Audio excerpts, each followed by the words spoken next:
Hey guys, it's QuickyBaby and welcome back to World of Tanks, and I warn you, you might want to put some sunglasses on. No, not because it kind of looks like it might possibly be summer outside in the UK. Somewhere behind all that cloud there's got to be some sun as per usual. It's because this replay has blinding levels of awesome, and the hero today is going to be Birdu X or Birdux. I don't know quite which, if the X is silent to just give you some kind of X Factor buddy, but I'm going to be calling you Birdux throughout this replay, and he is playing in the tier 10 German medium tank, the E50M, and I know, go on, comments, oh, but you said the E50M was weak one time. Yeah, whatever. Just because his rate of fire is the worst out of all of the tier 10 medium tanks, it has a hell of a lot of other things going for it. Just to put that rate of fire into perspective, is exactly the same as the tier 9 German medium tank, and to all intents and purposes, if you load APCR rounds on the E50, you're kind of having the same gun capabilities of a tier 10 medium tank, well, of the E50M. But of course this gun has pinpoint accuracy, 0.3 accuracy to be exact, 2.1 seconds aim time, and pretty darn good dispersion values, which means that it can just be more consistent than other tier 10 medium tanks. And that means that you quite often don't have to expose yourself unnecessarily to be able to put out those shots as often, and when you do, you make sure they go in. But that 6.25 rounds a minute rate of fire can mean that it's quite hard for the E50M to shoot its way out of situations. It has the same rate of fire as the 121, for example, that tier 10 Chinese medium tank. But the 121 just packs an extra 50 alpha damage per shot, able to do 440 compared to the E50M's 390 damage. But this vehicle, while it might not be able to shoot its way out of a situation quite as quickly, certainly can tank its way out of a situation because it is ridiculously heavily armored. This vehicle has 150mm on a well-angled upper plate. It also has 120mm on a well-angled lower plate. That is the same thickness as a T-54's upper plate, and the E50M has it on its lower plate. That's absolutely awesome. The only real weakness that this vehicle has is when they do manage to get the side or the rear of your vehicle, or alternatively, the 185mm of frontal turret armor can be a little bit annoying when people start to fire high penetration rounds at you and they do manage to evade your mantlet. But there we go. Panther 88 into the side of the E50M and the TVP right into the lower plate, as we can see there on the beak of the vehicle. And Birdux decides that he's had quite enough of that, doesn't want to fight against a TVP. And who knows, maybe when that TVP reloads, he'll be firing heat at him, and then that's really where the E50M starts to suffer. But in a matchup like this, I don't think Birdux is quite that happy with his impact so far. You know, 1,600 damage, it's okay for a tier 10 medium tank, but when you're a caliber of a player like Birdux, look at that, 61% wins on average overall on his account, and he's in a matchup like this where there's no artillery to watch out for, and half of the enemy team are 2 tiers lower than you. I think he'd be wanting to have an exceptional round in the E50M. And, well, maybe he's going to get there. He's put one round into the side of the Jagdpanzer 100 that ricocheted, unfortunately, and now he's turning his attention to the non-Patriot version, the T26 E5. Now that T26 E5, even though it's a tier 8 premium vehicle, still has pretty damn good penetration, 230mm, and so because Birdux tilted his tank upwards, he exposed his lower plate, and so it goes right through, removing some more of his hit points. And the E50M has got a big old slug of hit points as he takes out his younger brother there in the E50. 2050 just feels so much better than, for example, an Object 140 with 1,900, or alternatively, you know, those auto-loading tier 10 medium tanks like the TVP or the Bat Chatillon. Those things can really struggle with 1,800 hit points apiece. And now Birdux is going to go to town on these lightly armored German tank destroyers. Will he fire high explosive rounds at them? No, not quite. He's going to go for the APCR. That means that even if he hits maybe the tracks, he's still going to be able to probably overmatch those vehicles and take them out. Now he turns his attention to a Type 4 heavy on the enemy team, which he puts a good connecting shot, although it lows very low at 335. But Birdux realizes now that hanging around on that ridgeline isn't really going to help his team out that much. And even though he's done a fairly respectable amount now, 2,800 and 1,300 spotting, 4.5 minutes into the game, his team are starting to look like they are wilting. They've all pushed along the beach, they've all pushed along this mid part by the looks of it, and they have been punished for it. Birdux now has to try and find the TVP at the back, but he finds an E100 in its place. He tracks the E100 with a first shell. Now he's firing heat ammunition. I guess he was maybe thinking that the E100 will turn his turret to him. Good decision there to be able to fire one right into the front turret of the E100. Will he be able to put in another round? The E100 has now crested the ridge. He misses the shell.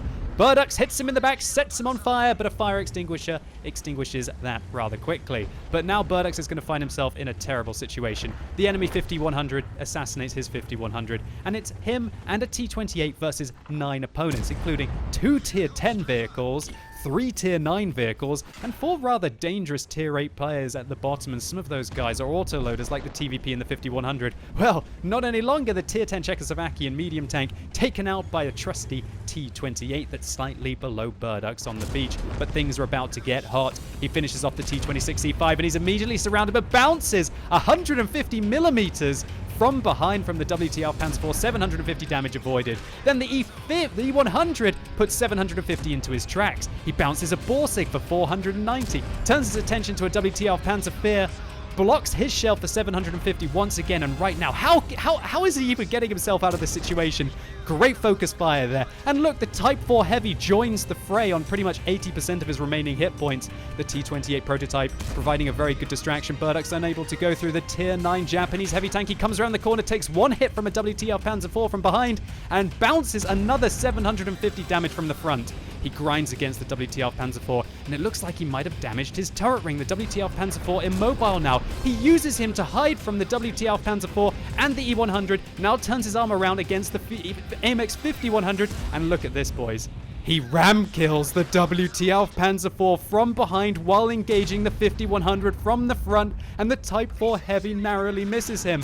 He shoots the 50-100, and now Burdux gets a tiny bit of respite from probably one of the coolest melee engagements I have ever seen in my 5 years of playing World of Tanks. That was simply incredible. But Burdux now on just a whisker of his remaining hit points, 94 to be exact, 7 kills, 6,700 damage. Holy moly, that's why you play the E50M. Sure, maybe it's not going to be able to shoot its way out of a situation, but with calm, careful, experienced play like that, and obviously a good knowledge of the E50M's armor, keeping the thick part of your tank towards your opponent, he tanked his way out of the situation. Not quite sure about the driving there into the building, but I tell you what, if I was Burdux right now, my heart would be absolutely pounding. The adrenaline would be flowing through my body.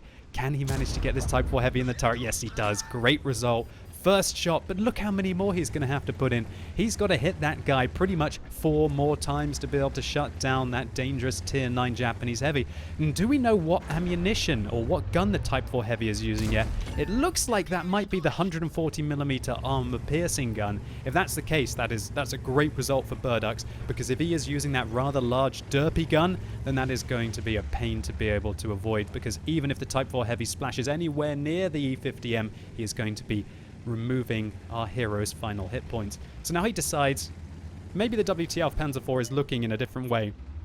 And indeed he is. That's the one that was shooting him in the back with the 128mm. That means he's going to be more accurate. That also means that I believe he's going to have slightly higher penetration with that 128mm. That's the same gun that's on the Jagdtiger. He's going to decide to go all in right now. He comes around the corner. Luckily, the rear-mounted turret of the WTF Panzer IV means that he has to expose the front of his tank, so Burdux takes advantage of that. The Type 4 Heavy slowly trundling his way towards him, but he's also got to worry about that absolute troll cannon on the enemy team. The ISU-152 showing his strength as well, and he's called I'm Strong Shemka with his 4 kills. But the ISU-152 comes over the ridge, and a bit of a misplay there. Burdux shuts him down, picking up his 9th kill and changing what was a 2 versus 9, and I'm not quite sure if it was a 1 versus 5 or 6, now into a 1 versus 1, albeit with an over half health Tier 9 Japanese heavy tank.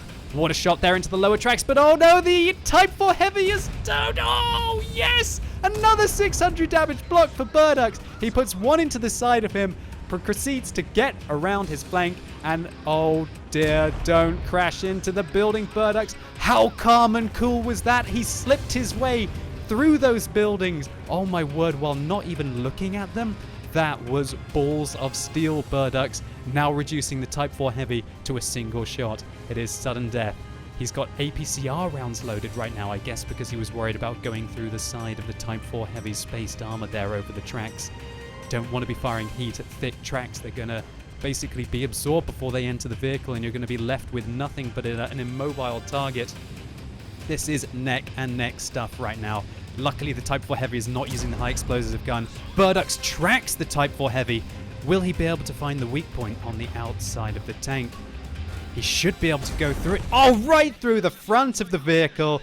What a shot there. Burdux picking up 10 kills, 9,300 damage, and one of the most exciting games of World of Tanks that I have ever had the pleasure of commentating on. Burdux, you absolute monster. These are the kinds of rounds of World of Tanks as to why I absolutely love this game, and it's a pleasure to see that Burdux gets rewarded for his incredible skill and obviously a little bit of luck in this replay as well. But you can't really have one or the other, or shall I say only one or the other, and get such a magnificent achievement. This was a Pools medal for the 10 kills that Burdux secured, a Collar Battles medal for standing alone against at least 5 opponents, 1,668 base experience points, a Spartan medal for ricocheting many rounds with less than 10% of his hit points remaining, and a steel wall, and boy what a steel wall this was, 4,120. That would have been enough to kill 2 E50Ms in damage that he blocked, as well as a high caliber for a whopping amount of damage, 9,388 to be exact. And while Burdux does lose a few credits for using those heat rounds to give himself the edge against the super heavies on the enemy team, I'm sure he just doesn't give a darn. And you know what, Burdux? Thank you as well for putting my name in the title of your replay to get my attention, because this was a game that I surely would not have wanted to miss. And I just noted something. There were some QSF players on the enemy team. Night Fox in his T26 E5, who finishes top on experience, and also Monty in his Panther 88 as well. Certainly not the kind of matchup that you want to be getting in. So as always, a big shout out to you guys and all of the QSF members out there. But Burdux, thank you so much for uploading this on the What Replays website. I certainly would not have missed it. This was an incredible replay, and it was a pleasure to commentate on your performance. And hopefully all of you enjoy this video. If you did, please give it a like. I'd really appreciate it. And also, if you're watching this video on Sunday as it's released, just a quick reminder that today is the final day that my limited edition gold foil Load the Gold t-shirt will be available. And after the timer runs out, they're going to be printed and shipped worldwide, and currently 400 of them have sold. So a massive thank you to all of you for supporting my content. It really means a lot. And just to show you guys what it really looks like, the thumbnail doesn't do it justice. I'm completely impressed by this one. And as it's Sunday, it's time for another World of Tanks Tech Tree Showcase on twitch.tv/QuickyBaby. And today's going to be ultra special because I am purchasing a brand new tier 10 tank that I'll be playing for the first time. It is the Stridsvagn 103B. So I'm going to be playing through all of the Swedish tank destroyers from tier 1 up until tier 10. I'll give you my full opinion on the tree to let you know which tanks are immensely exciting and whether it looks like a line that you should try and pick up yourself. And if you've already got the vehicles, maybe you can pick up a few tips and tricks along the way. And as always, thank you so much for watching. You've been epic, and hopefully I'll see you soon.